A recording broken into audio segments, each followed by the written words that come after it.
السلام علیکم خواتین و حضرات، رواں ہفتے کا پہلا اسبیال لے کر حاضر ہے آپ کا میزبان جنید سلیم۔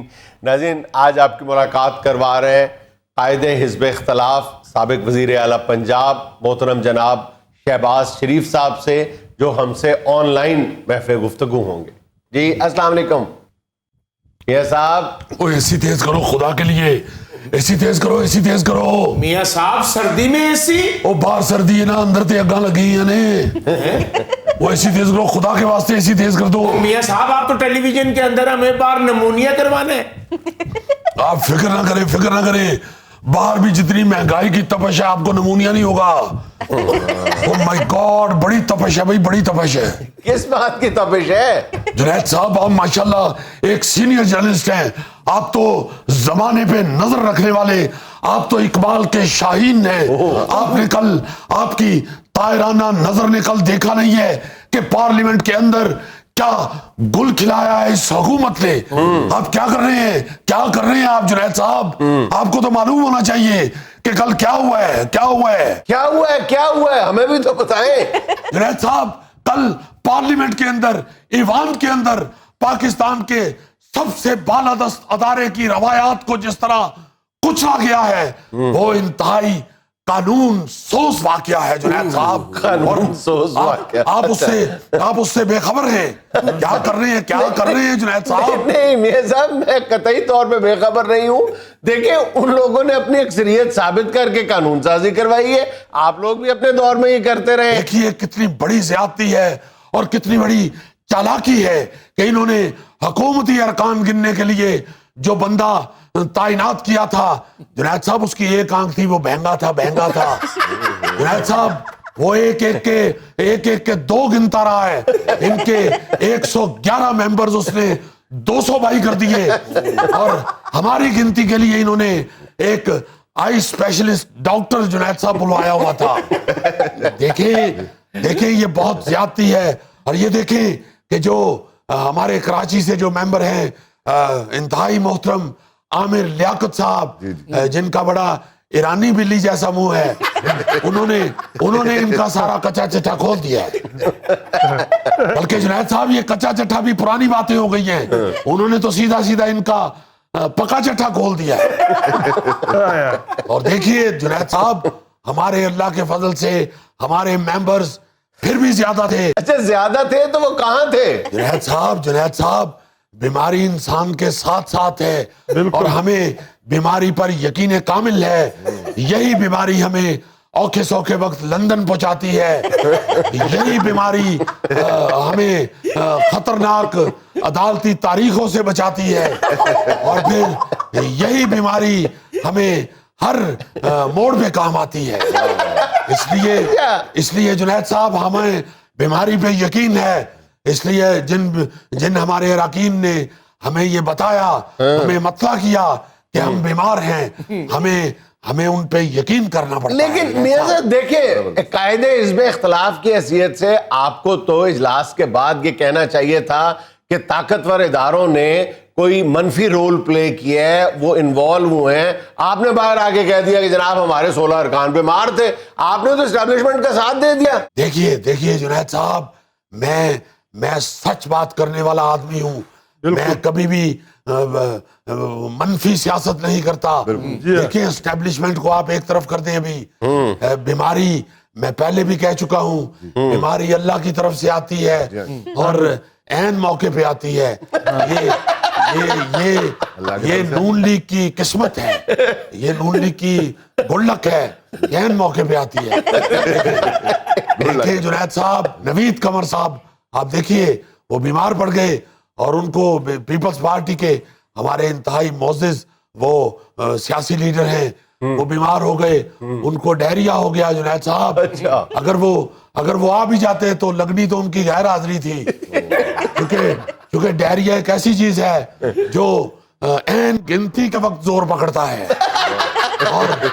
اور دیکھیں جب ڈائریا زور پکڑتا ہے تو رکن قومی اسمبلی لوٹا پکڑتا ہے۔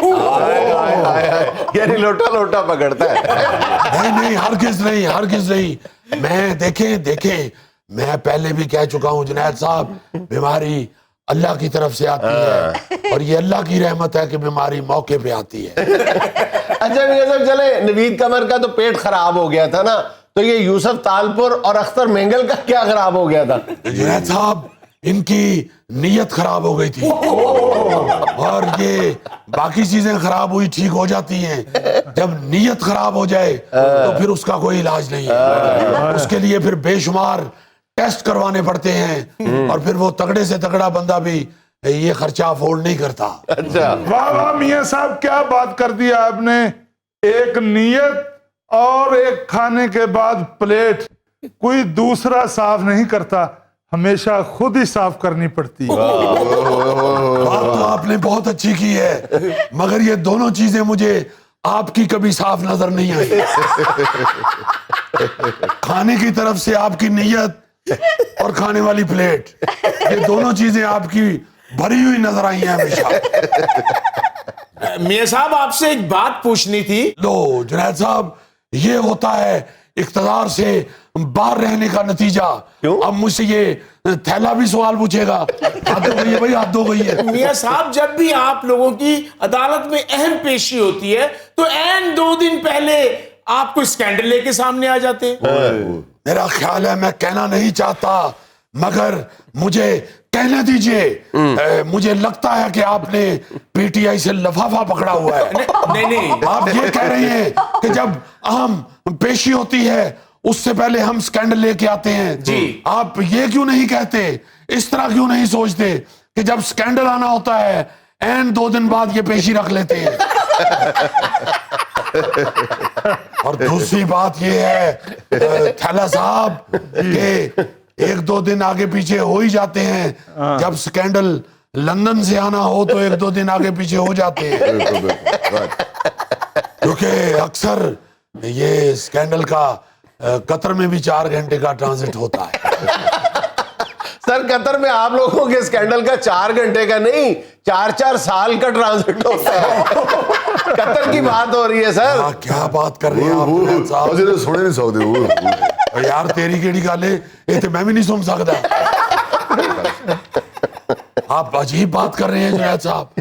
دیکھیں آپ یہ دیکھا کریں کہ یہ سکینڈلز جو ہیں یہ خود آتے ہیں یا لائے جاتے ہیں. پہلے یہ دیکھیے, اور اگر لائے جاتے ہیں تو ان کو لانے والا کون ہے یہ بھی رکھیے نظر میں. اور یہ مت سوچئے کہ یہ ہماری طرف سے کوئی حرکت ہوتی ہے. یہ بھی سکینڈل لانا بھی ہمارے خلاف ایک سکینڈل ہوتا ہے. میاں صاحب آپ یہ بات ساری اسٹیبلشمنٹ کے خلاف کھل کے کیوں نہیں کرتے؟ وہ یار کو عقل نو ہاتھ مارے کر جنید, تو جڑیاں گلاں سجے کبھی ہو کے بوئے پیچھے کھلو کے کرن والیاں نے وہ تو کیمرے کے بہ کے کری جانے یار, تو کیوں بن گئی نے. جنید نہ اس طرح کریا کر یار, وہ عامر لیاقت دا تے ایرانی بلی ورگا منہ سی, تیرا تے باقاعدہ رشیا دی بلی جیڈا منہ یار. اچھا میاں صاحب یہ فرمائیں یہ ای وی ایم کا کیا قضیہ ہے؟ دیکھیں حکومت تو کہتی ہے کہ اس کے بعد الیکشنز میں ہمیشہ کے لیے شفافیت ہوگی, کیونکہ پوری دنیا میں یہ سسٹم رائج ہے. آپ کس بنیاد پہ مخالفت کر رہے ہیں؟ آپ تو ماضی میں خود بھی اس کی حمایت کرتے رہے بلکہ مطالبہ کرتے رہے. جنید صاحب دیکھیں, یہ حکومت 22 کروڑ عوام کو اور ہمیں چننا کاکا نہ سمجھیں. ہم لوگ سب جانتے ہیں, اور اب تو غریب عوام کو بھی سب پتا چل چکا ہے. یہ جو ای وی ایم مشین ہے جنید صاحب, یہ جو ای وی ایم کا ڈگوسلا لے کے آئے ہیں, یہ اس کو ایک سائیڈ پہ کریں, پہلے سلائی مشین کا مسئلہ تو حل کریں. میاں صاحب سلائی مشین سے آپ کا کیا مطلب ہے؟ لو ویسے میں معافی چاہتا ہوں اگر تھیلا صاحب آپ کو اتنی بھی سمجھ نہیں ہے, تو میں حیران ہوں کہ ان لوگوں نے آپ کو یہاں کیوں بٹھایا ہوا ہے. بس میاں جی خدا خوفی دی وجہ تو یار خدا خوفی کرنی ہے تو پھر پروگرام چینل کے اسٹوڈیو کی بجائے چینل کے گیٹ کے آگے لے جائیں. میاں صاحب تسی حکم کرو تے کنا تے 2 لاواں. نہیں گوری صاحب نہیں, جی ہم تشدد کی سیاست پہ یقین نہیں رکھتے, اسی لیے تو ہم ای وی ایم مشین کی مخالفت کر رہے ہیں. سر ای وی ایم کا تشدد سے کیا تعلق ہے؟ دیکھیں یہ E V M machine electronic voting machine نہیں ہے, یہ الیکٹرانک وائلنس مشین ہے. وائلنس. جی ہاں, آپ یاد رکھیے گا میری بات جنید صاحب, میری بات لکھ لیں میری بات. وہ کاغذ پینسل دیو صاحب نو. سر لکھ لیں, یہ دیکھیں. وہ یہ تسی کنچ پھیرن والی رکھی لکھن والی بھی رکھو جنید صاحب. مینوں یہ کیمرے دے سارے ٹرک آندے نے, مینوں بڑی دیر ہو گئی ہے کیمرے کے بہندے ہاں, میں 40 سال تو یہی کام کر رہے ہیں. تسی میرے ڈرامے نہیں ویکھے؟ سر میں نے آپ ہی کے تو ڈرامے دیکھے. میں ٹی وی ڈرامے کی گل کرنے ہیں, سیاسی ڈرامے ہم نہیں کرتے. دیکھیں جنید صاحب لکھ لیں میری بات, یہ جو الیکٹرانک وائلنس مشین ہے یہ پارلیمنٹ کے اندر یہ ہر الیکشن میں جھگڑے کروائے گی, فساد کروائے گی, پھڈا کروائے گی. اس لیے ہم اس کے خلاف ہیں, ہم اس کی مخالفت کر رہے ہیں. اور جنید صاحب کوئی سانو ایدہ بل نہیں آنا, یا سانو کوئی دے جو کلیاں نو کرنٹ نہیں بہنا, یا انج کہہ لو کہ سانو ووٹ پانے لے کوئی پچھو سوچ چاؤن نہیں کرنا پہنا. وہ سارا کچھ ہمیں بھی پتا ہے کہ آٹومیٹک ہوتا ہے, مگر یہ وائلنس پھیلائے گی, اس لیے ہم اس کی مخالفت کر رہی ہیں. اچھا میاں صاحب, اگر اس پہ انگوٹھا لگائیں تو نئی سم ملے گی ادھر سے؟ بیٹے تو انگوٹھا نہیں لانا, تینوں اٹھ کے چھال مارنی پینی ہے. انگوٹھا وہ بندہ لائے گا جدے انگوٹھے جان ہوئے گی. تو جتے انگوٹھا لانا ہوئے پتر جوتی لا کے اسے چھال مارے گا. اور اصل بات یہ ہے جنید صاحب, یہ جو ای وی ایم کا انہوں نے بل پاس کروایا ہے, وہ جو جس انداز میں, جس جوش و جذبے سے, جس خوشی سے انہوں نے بل پاس کروایا ہے, اس سے ان کی نیت میں شک ہے. ہمیں یہ یقین ہے کہ یہ لازماً اس سے فائدہ اٹھانے کے لیے یہ بل پاس کروا رہے ہیں. واہ واہ واہ میاں جی, انہاں گلاں تو تے اسی تہاڈے فین ہاں. جی بھٹو انہوں کیوں پایا جی یار؟ اینو بھی خدا ترسی دی وجہ تو نہیں میاں صاحب بدلا لین دیا, میں تو پیمنٹ لینا. ناظرین یہاں میں لینا ایک چھوٹا سا وقفہ, ہمارے ساتھ رہیے گا. رشتہ طے ہونے کے بعد, شادی کی تقریب سے پہلے اور رشتہ طے ہونے کے بعد جو معاملات لڑائی یا فساد کا موجب بنتے ہیں, ان میں سب سے بڑی بات تو یہ ہے جہیز. اچھا بھائی جان, پرسوں کراچی میں ایک واقعہ پیش آیا ہے. شادی کی کسی تقریب میں حق مہر پر جھگڑا ہوا ہے, اور وہی جانج واپس جائے گی, اور پھر تلک کلامی کے بعد ہاتھا پائی کے بعد فائرنگ, جھگڑا, اور 3 لوگ زخمی ہو گئے, اور ایک شخص کو اپنی جان سے ہاتھ دھونا پڑے. ہم اگر آپ کو یاد ہو کہ کچھ مہینے پہلے ہم نے اس مسئلے پہ بات کی تھی کہ رشتہ طے ہونے کے بعد, بلکہ عین شادی کے موقع پہ, بلکہ شادی کے دن جو لڑائی جھگڑے ہوتے ہیں ان کی وجوہات پر ہم نے بات کی تھی کہ کئی ایسی باتیں ہیں جو پہلے سے طے ہو جانا چاہیے, لیکن اس وقت جو ہے وہ کہنا چاہیے شرما شرمی کہہ لیں, یا وہ بات نہیں ہوتی, وہ معاملات طے نہیں ہوتے, اور پھر جو ان معاملات کا جو شاخسانہ ہے وہ اس صورت میں دیکھنا پڑا. اصل میں تو یہ ایمان کی کمزوری ہے نا جی. لوگ جو ہیں وہ تحفظ ڈھونڈتے ہیں پیسوں میں. لوگ لالچ کر رہے ہوتے ہیں بچی کے شیلٹر کے لیے کہ شاید پیسوں سے یہ جو حق مہر کی رقم ہے اس پہ کہیں, اس وجہ سے کہیں بچی سکھ لے لے گی. ایسا ہرگز نہیں ہے. آپ شرعی حوالے سے یا کچھ بھی اگر آپ ویسے بھی طے کرنا چاہتے ہیں حق مہر, تو اس میں آپ یہ مت بھول جائیں کہ اللہ پاک ہے, اللہ تعالیٰ ہے, سب کو نوازنے والا اللہ پاک ہے. اللہ پاک نے قرآن پاک میں, وہ ایک دفعہ میں نے پہلے بھی ڈسکس کیا تھا کہ بچے نہر میں پھینک دیے خاتون نے, تو اس حوالے سے قرآن پاک میں آیت مل گئی, تو ایسے لگا کہ جیسے اللہ پاک کا حکم ہی نہیں واقعات کے لیے اس وقت اتنی دیر پہلے, اتنا عرصہ پہلے جاری کیا گیا کہ بھائی تنگ دستی اور مفلسی کی وجہ سے اولاد کا قتل نہ کر دینا. تم کو بھی اور ان کو بھی رزق دینے والا میں ہوں.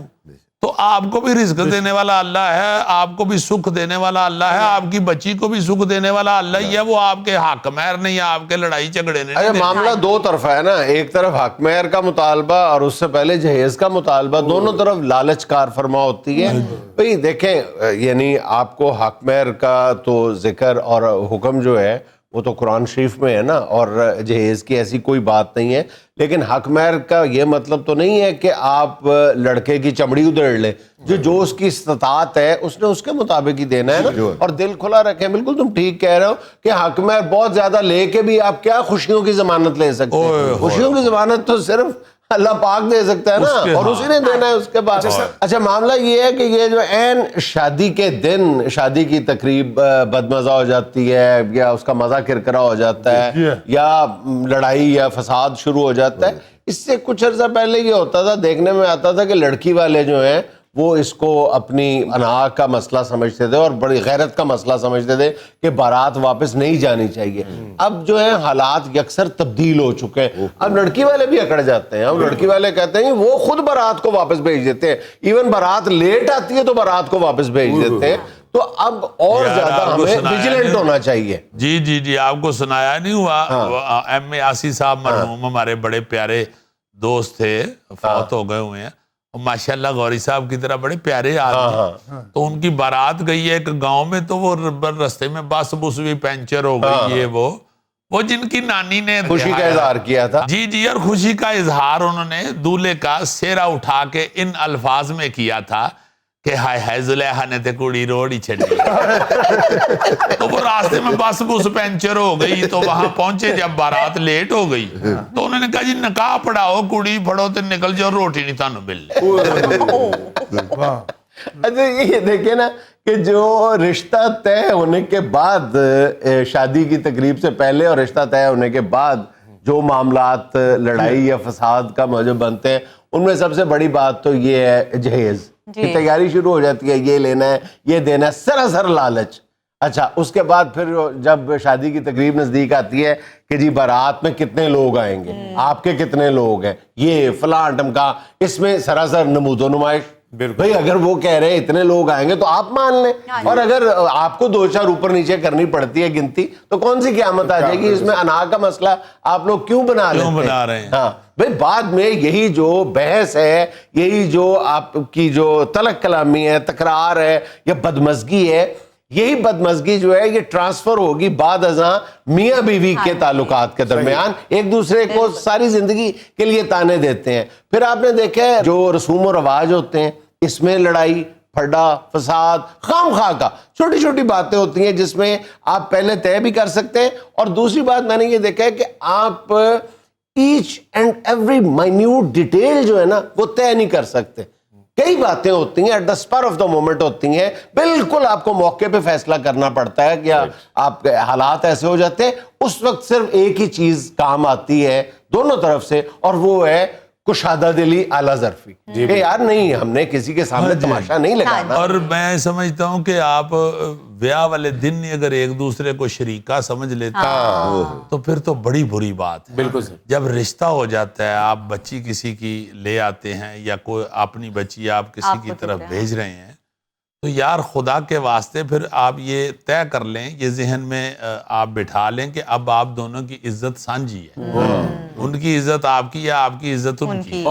تو یہ اصل میں تو عزت والی چیزیں ہیں. اس بات پہ بھی لڑائی کہ جناب باراتی آئے ہیں تو انہوں نے کسی خوشی کا اظہار نہیں کیا, ایسے لگتا تھا جیسے زبردستی شادی کر رہے ہیں. اور اس بات میں بھی لڑائی, اس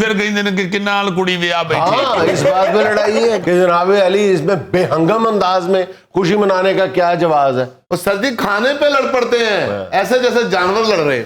بلکہ اب تو جانور آپس میں باتیں کرتے ہیں جنگل کے کہ یار اس طرح کھانے پہ لڑ رہے ہو جیسے انسان شادیوں پہ لڑتے ہیں. سارو جیڑیاں ڈانگاں دے نال دیگاں چکی دیاں نے وہی براتیاں تے چل رہیاں ہوندیاں. پتر نہ تو دیکھ چک تے نہ ڈانگ چلا, اپنی صحت دا خیال کر بس. یار مجھے یاد ہے جن دنوں گوگے کی کمر میں تکلیف تھی نا, یہ بیچارہ کسی شادی میں گیا تو کرسی پہ بیٹھا ہوا تھا, تو اس کو اٹھانے کے لیے وہ دیگ اٹھانے والی کینچی لے کے اس کو اٹھا کے گاڑی میں بٹھایا. کسی نے پوچھا یہ کس چیز کی دیگا, انہوں نے کہا جی گرم پانی دی.